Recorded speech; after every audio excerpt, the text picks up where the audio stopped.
Today we're going to take a look at all the new Wave 3 Deathwatch releases for Warhammer 40k. Spiky bits. Make sure you stay in the trenches by becoming a supporter over on Patreon and also scoring yourself some free miniature swag in the process. Subscribe to this YouTube channel. Check out our site, spikybits.com, for all the hot hobby tutorials, news, rumors on all your favorite hobby topics. And head on over to thelongwar.net. That's the home of the battle reports for exclusive content, early access videos, and more. Become a veteran of the Long War today.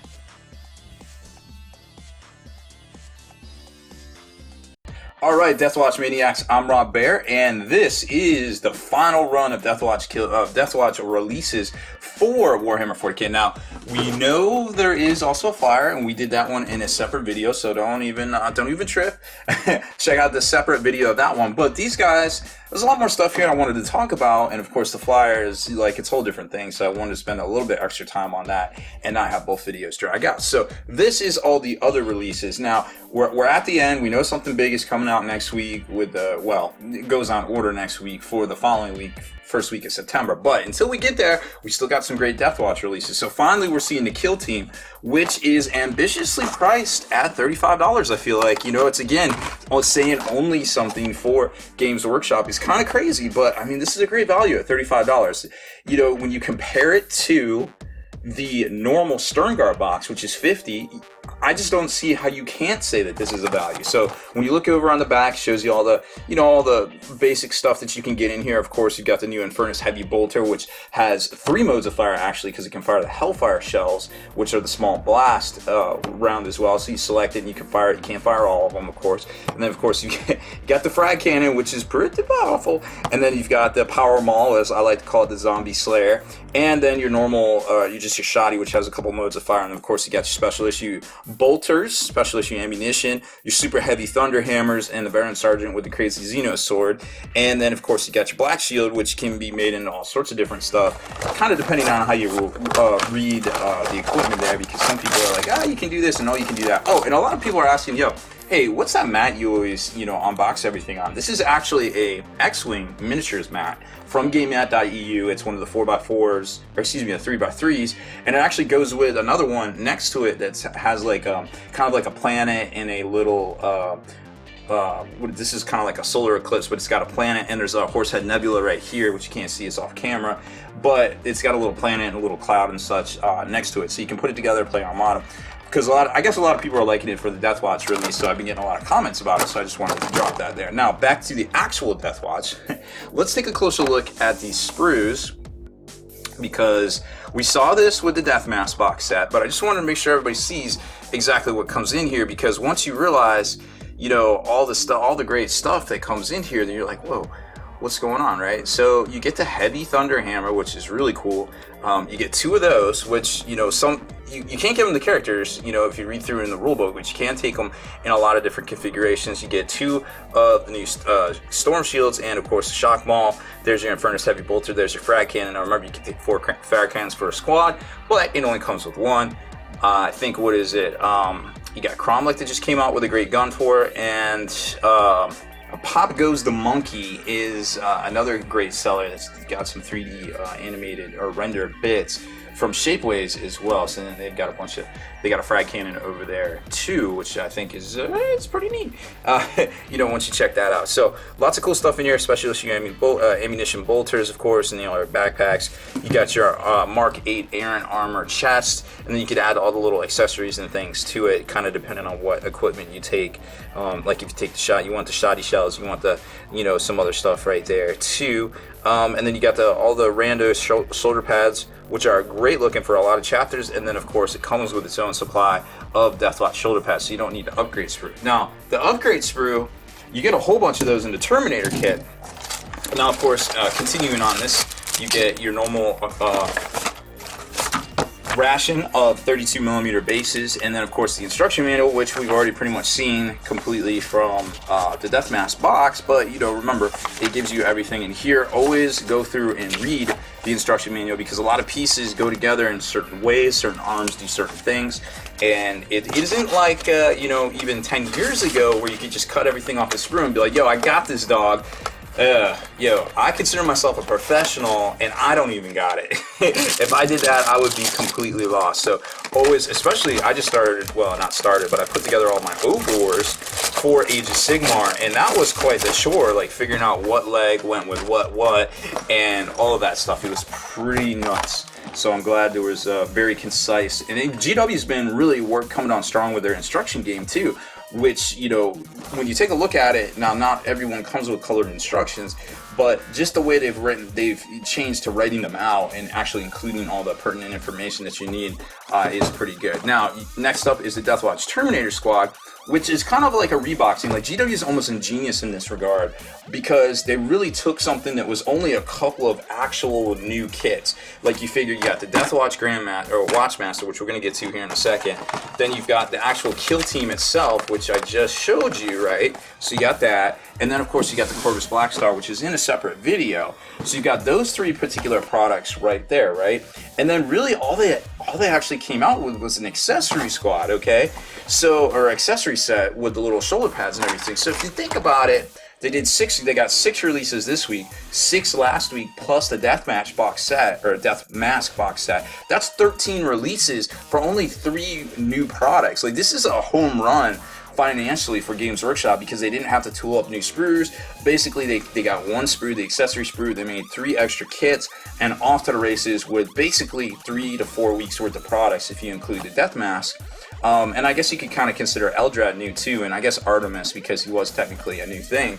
So, but you know, it doesn't take as much to make a clan pack miniature as it would for a whole, you know, injection molded 5-man multi-part kit, I imagine. You know what I mean? So, you know, it's just a lot of wacky stuff out there as far as that goes. So I think Games Workshop's really coming on strong with their release game. So back to this one. Again, it's just a normal shooty Terminator squad that's normally $50, which is really interesting because if you know, when you start looking at price points of things, like this box set isn't much more than $50, and it comes with 3 of the upgrade sprues, because remember, you only need 1 Deathwatch shoulder pad for each guy, and that's only 5 guys, so you get 3 sprues, which come with 6 pads. Okay, so you know, keep that sort of thing in mind there. Now, when you open this up, you're going to see a lot of familiar things. You're going to see the Terminator Squad from 2005, basically, you know, and then you're going to see the Deathwatch upgrade. Little instruction manual, which we showed you this already with last week's batch of releases. There's those guys, nothing new there. We've seen those guys for literally over 11 years.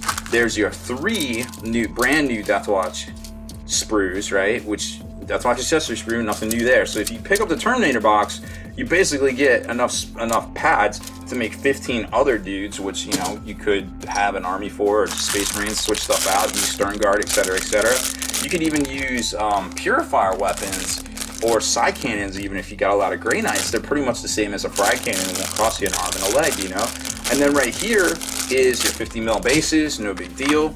And of course you got your decal sheet, no big deal there. And these bad boys, we've seen this, copyright 2005, back from a time where they didn't really use computers quite as much, but still the results were pretty good because considering the smaller pewter Terminators we had, this was amazing when it released back in 2005. So, moving on, that leaves us to the 3 special characters this week. The Deathwatch Librarian, which curiously enough, in the picture on GW site, he has a staff, but this one, or excuse me, the sprue, he has a staff, right? But in this one, he has an axe. The picture is an axe, but the sprue picture on GW site is a stave, and then here he has the axe. So that's good to see. This is the Blood Angels one, which is perfect again for Deathwatch because, hey, they get to take dudes from other chapters, and all they had to do is put the accessory sprue in here, right? So there you can see the big badass axe, Force Axe right there, and you can see the Deathwatch accessory sprue. Then you got the Deathwatch Chaplain, which is the same plastic clan pack chaplain we saw with a Reclusium command, I believe it was, which was him, a command squad, and a Razorback. And then also, there he is right there. And then you've got the Deathwatch accessory sprue right there. So nothing we really haven't seen before, but again, a great new release that includes the upgrade sprue. And the big bad boy himself, the Deathwatch Master, the Deathwatch Watchmaster. Now, remember, this is a Custodes polearm right here. You know, the Guardian Spear is basically what the Custodes use. And now that we're seeing these pictures of, you know, the Sorcerer, the 30k Sorcerer or 1000 Sun Sorcerer that looks to be straight out of 30k, you know, it's got a lot of people wondering, oh, are we going to see plastic Custodes? Are we going to see this? Are we going to see that? Maybe this is like a test bed for a plastic Custodes, you know, piece of war gear or rendering or something like that. Maybe it's a stress test. I don't know. But, you know, when you see some of these pictures from the new White Dwarf monthly one that's coming out, and it looks a lot like the Age of Sigmar collector's guide, you got to wonder, do they do these things, you know, to kind of put it out there and see if they can do it? And then they come back and they're like, oh, hey, now we have basically like a pilot, like a TV show pilot almost, but it's kind of like a prototype. It's an actual product. So that's really neat to see. So obviously this guy, I'm not going to open him up because we're going to send this out to one of our Patreons, but you can tell here, it's a lot of pieces here. You know, you got a cape, you got a torso, which really reminds me of the first Emperor's Champion right there. Then you got the other half of his leg. And of course his pad is separate, his backpack is separate, head is separate, and the Guardian polearm.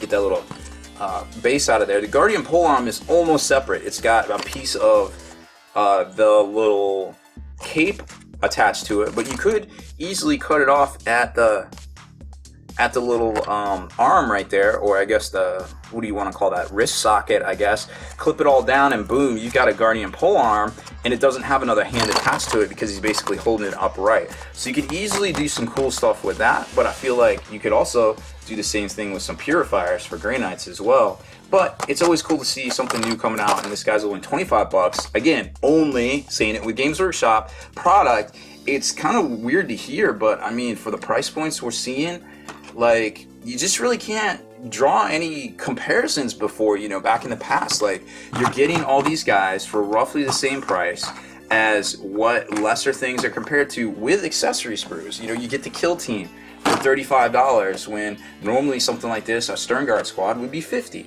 You know, and then you've got the Terminator squad, which kind of, you know, when you start pricing it out, what you get, it's a good value in and of itself. And then, of course, the Corvus Black Star, which is in a different video. This is all our first looks. That also is only $65 for what you could say is easily an $80+ kit if you compare it to the Storm Raven. So I think it's really good, really exciting times for the hobby, seeing this come out. This, you know, a lot of people are like, oh, it's an obvious cash grab by Games Workshop, but yo, I mean, Games Workshop isn't in the business of not making money. You know what I mean? So I'm not hating on them. I think they put out a good product that didn't cost them as much to produce as, say, another release. And I think it's great. They do the same thing with Beast Claw Raiders. Same product, just new book, $33 for a hardcover, where the same hardcover just cost me $50 for Deathwatch. So they're building in a lot of value. Now they just have to ramp up their production so they can keep up with demand, because you're seeing a lot of allocations and stuff already on these releases this weekend. So if you want this stuff, get down to your store, lock in your orders now, call up your mail order people. Whatever you do that keeps you happy and keeps your local people in a business, if you frequent them, because, you know, that's the name of the game at this point, is really just going, you know, just voting with your dollars. And obviously a lot of people are voting with their dollars this weekend during this release. So check back next week. I think we're going to have the new White Dwarf and a whole lot more fun, judging by the looks of this week. Deleted scenes, bonus content, and all the interviews and post-game wrap-up videos can be located in the Hall of Veterans on thelongwar.net. Visit thelongwar.net today and try a week completely free with no strings attached. That's not all. Thelongwar.net is also your hobby resource for exclusive early access with an ad-free experience to all your favorite videos. Members of the Hall of Veterans gain early exclusive access to multiple hobby videos,